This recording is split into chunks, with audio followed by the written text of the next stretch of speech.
दोस्तों नमस्कार।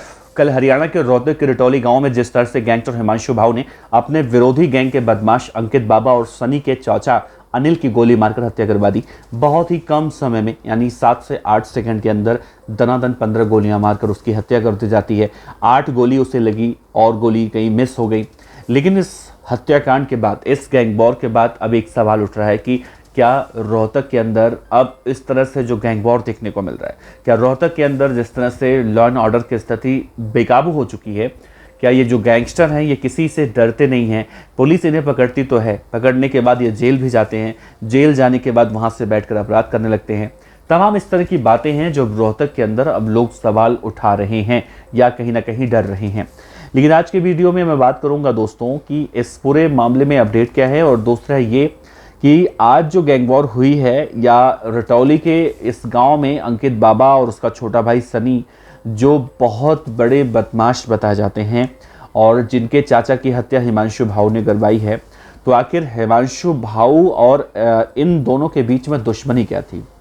और एक बात और देखी जा रही है कि कहा जा रहा है कि हिमांशु भाऊ और ये दोनों अंकित बाबा, ये दोनों कभी दोस्त हुआ करते थे, लेकिन इनके बीच में दुश्मनी की शुरुआत हुई और आलम आज ये हो चुका है कि ये दोनों एक दूसरे के खून के इस कदर प्यासे हो चुके हैं कि अगर इन्हें जहां भी मौका मिलता है वहीं ये दोनों एक दूसरे के गैंग के बदमाशों को मरवा देते हैं या मार देते हैं, जैसा हमने कल अनिल के केस में देखा।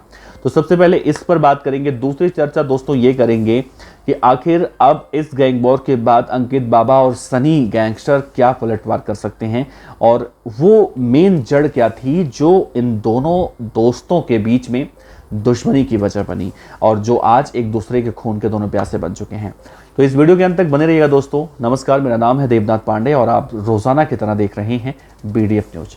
दोस्तों सबसे पहले मैं आपसे एक रिक्वेस्ट करूंगा, अगर आप हरियाणा के रोहतक से हैं तो आप, जो मैं आपको जानकारी देने जा रहा हूं, अगर आपको लगे कि ये जानकारी गलत है तो आप उसमें करेक्शन कर सकते हैं, आप मुझे कमेंट बॉक्स में बता सकते हैं। हम कोशिश करेंगे कि उस जानकारी को भी आपके माध्यम से आप सभी लोगों तक पहुंचाएं, क्योंकि जो जानकारी हमें अपने सूत्रों से अलग अलग जगहों से मिली है वो जानकारी हम आप तक पहुंचाने की कोशिश कर रहे हैं पूरी ईमानदारी से। तो दोस्तों देखिए, सबसे पहले मैं आपको एक बात बताऊं, हिमांशु भाऊ का नाम गाहे बेगाहे हर महीने किसी ना किसी कांड में निकलकर सामने आ जाता है। चाहे वो दिल्ली के रजौरी गार्डन बर्गर किंग में हत्याकांड का मामला हो, चाहे फायरिंग करने का मामला हो, चाहे हरियाणा के माथुराम हलवाई की दुकान पर फायरिंग करने का मामला हो, या फिर और किसी मामले में देखें तो हिमांशु भाऊ का नाम गाहे बेगाहे हर एक केस में सामने आता है। तो कहने का मतलब ये है, हिमांशु भाऊ आज के मौजूदा स्थिति में इतना बड़ा गैंगस्टर बन चुका है कि दिल्ली का दाऊद कहा जाने वाला नीरज बवाना भी उससे अब अपना पीछा छुड़ाना चाहता है। नीरज बवाना की पिछली पोस्ट की बात करें तो उसने पोस्ट में कहा था कि हिमांशु भाऊ से मेरा कोई मतलब नहीं है, और इसके पीछे जो तर्क दिया गया था उसमें यह कहा गया था नीरज बवाना जमानत के लिए बार बार कोशिश कर रहा है और अगर हिमांशु भाऊ के साथ उसका नाम जुड़ता है तो उससे जमानत नहीं मिलेगा। इस बात का अंदाजा, इस बात का कयास आप लगा सकते हैं कि हिमांशु भाऊ जुर्म की दुनिया में कितना बड़ा नाम बन चुका है।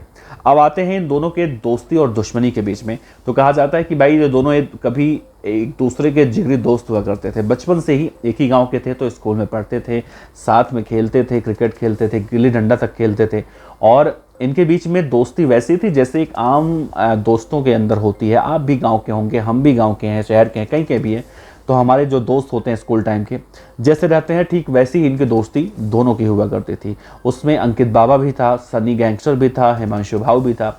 लेकिन इन दोनों के बीच में दोस्ती दुश्मनी में कैसे तब्दील हुई वो आपको बताता हूँ। देखिए दोस्तों, इन दोनों के बारे में कहा जा रहा है कि दोस्ती तो अच्छी थी और बचपन से लेकर जवानी तक दोनों की दोस्ती अच्छी रही, लेकिन जब साल 2019 का दिन आया, साल 2019 में एक कार खरीद के मामले को लेकर इन दोनों के बीच में दुश्मनी शुरू हुई, और दुश्मनी इस कदर बढ़ गई कि दोनों एक दूसरे के खून के प्यासे न सिर्फ हुए बल्कि अब तक इन दोनों की दुश्मनी का शिकार 3 लोग हो चुके हैं। यानी कि इन दोनों की दुश्मनी में 3 लोगों की हत्याएं हो चुकी हैं। अब देखिए, सबसे बड़े गांव वालों की अगर हम बात माने तो रिटौली गांव के लोग हैं, वो कह रहे हैं कि हिमांशु भाऊ का जो गोत्र है या अंकित बाबा का जो गोत्र है या सनी का जो गोत्र है, ये तीनों एक ही गोत्र के हैं, एक ही गांव के हैं, लेकिन इनके बीच में दुश्मनी की शुरुआत जो साल 2019 में हुई थी उसमें ये बताया जा रहा है कि बस चलाने को लेकर हुई थी और बहुत सारे ऐसे पॉइंट हैं जो मैं आपको समझाने की कोशिश करूंगा। गांव वाले कह रहे हैं कि 2019 का साल चल रहा था। गांव रिटौली का रहने वाला एक लड़का था जिसका नाम था हंसराज। वो भी अंकित भाऊ, माफ कीजिएगा, अंकित बाबा के गैंग का था। उसने सबसे पहले एक बस खरीदी।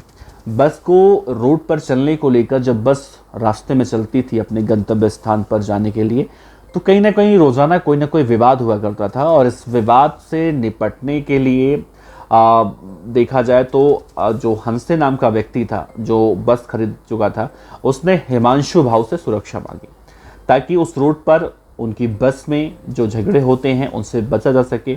इसके बाद उस बस में हिमांशु भाऊ ने अपने गुर्गों को भेजना शुरू कर दिया कि अगर उस बस में किसी भी तरह का कोई विवाद होता है तो हिमांशु भाऊ के गुर्गे अपने दबदबे के साथ, अपने उस बाहुबल के साथ उन लोगों पर लगाम लगा सकें जो लोग उसमें अड़चन डाल रहे थे। हिमांशु भाऊ गैंग के बदमाश उसकी सुरक्षा कर रहे थे, लेकिन तभी हिमांशु भाऊ ने उस बस मालिक से कहा कि बस बहुत तेज चलती है और बस का पीछा बाइक से हम कर नहीं सकते, तो इसीलिए हमें एक कार की ज़रूरत है। आप मुझे अगर कार दिलवा दोगे तो हम बहुत ही आसानी से एक बस का पीछा कर लेंगे और कुछ भी होता है तो पकड़ लेंगे।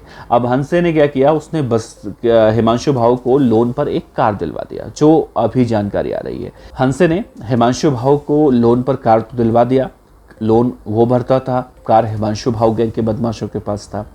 अब इसी बात को लेकर बवाल शुरू हुआ। गांव वाले जो कह रहे हैं, गांव वालों की माने तो साल 2019 में हिमांशु भाऊ और अंकित के भाई सनी रिटौलिया में इसी बात को लेकर कहासुनी हुई। कहासुनी इतनी ज़्यादा बढ़ी कि दोनों एक दूसरे को देख लेने की धमकी देने लगे और स्टेडियम में शाम को मिलने के लिए चुनौती देने लगे। हिमांशु भी पिस्तौल लेकर उसी समय स्टेडियम में पहुंचा। हिमांशु ने स्टेडियम पहुंचते ही सन्नी पर गोली चला दी। गोली चलाने के मामले में पुलिस ने हिमांशु को सबसे पहले गिरफ्तार किया। ये हिमांशु भाऊ का पहला जुर्म था। अब देखिए, एक ही गांव में और जिला में सक्रिय होने की वजह से दोनों गैंग में टकराव बढ़ने लगी। इसी के चलते 2 मार्च 2022 में पहली बार अंकित बाबा ने हिमांशु के चाचा अशोक उर्फ शौकी के बेटे रोहित उर्फ बजरंग की हत्या कर दी। वारदात कर भाग रहे आरोपियों को गांव के राजेंद्र उर्फ माड़ू ने पकड़ने की कोशिश की तो उसकी भी गोली मारकर हत्या कर दी गई। इसी मामले में दोनों भाइयों को उनके साथियों के साथ पुलिस ने गिरफ्तार किया, जेल भेजा। इसी मामले में अंकित उर्फ बाबा के रिश्ते में लगने वाले चाचा अनिल भी रेकी करने में शामिल था। यानी कि जो 2 हत्याएं हुई थी अंकित बाबा गैंग के बदमाशों ने की थी, इस मामले में जो कल मारा गया है यानी अनिल, जो अंकित बाबा और सनी रिटौली का चाचा है, वो रेकी करने में उसका नाम सामने आया था और तभी से वो हिमांशु भाऊ के रडार पर था। दोनों गैंगों की रंजिश में अब चौथी हत्या अंकित के चाचा अनिल की हुई है। अनिल जमानत पर बाहर आया था और कहा जा रहा है कि हिमांशु के इशारे पर उसकी हत्या की गई है और दोनों के गैंगों के बीच में अब तक 4 हत्याएं हो चुकी हैं। आज आलम यह हो चुका है कि अंकित बाबा सनी रिटौली गैंग में गांव में ही 40 से 50 लोग हैं और आसपास के इलाकों में देखा जाए तो 150 लोग हैं। जबकि हिमांशु भाऊ विदेश में बैठा है तो वो अपनी गैंग को बहुत बड़ी बना चुका है और इन दोनों गैंगों के बीच में गैंग वॉर जिस तरह से हो रही है उसे देखकर किसी भी व्यक्ति की जबान नहीं खुल रही है, यानी कोई कुछ बोलने को तैयार नहीं है। उस कार के विवाद को लेकर यह भी दावा किया जा रहा है कि जब हिमांशु भाऊ गैंग के बदमाशों ने कार देने से मना कर दिया, यानी जब वो अपना कार वापस मांगने लगा, EMI नहीं भरता था, कार वापस मांगने लगा, तो उसने कहा मैं कार नहीं दूंगा और यहीं से पूरा विवाद शुरू हुआ था और इन दोनों गैंग के बीच में जो अदावत थी वो बढ़ गई।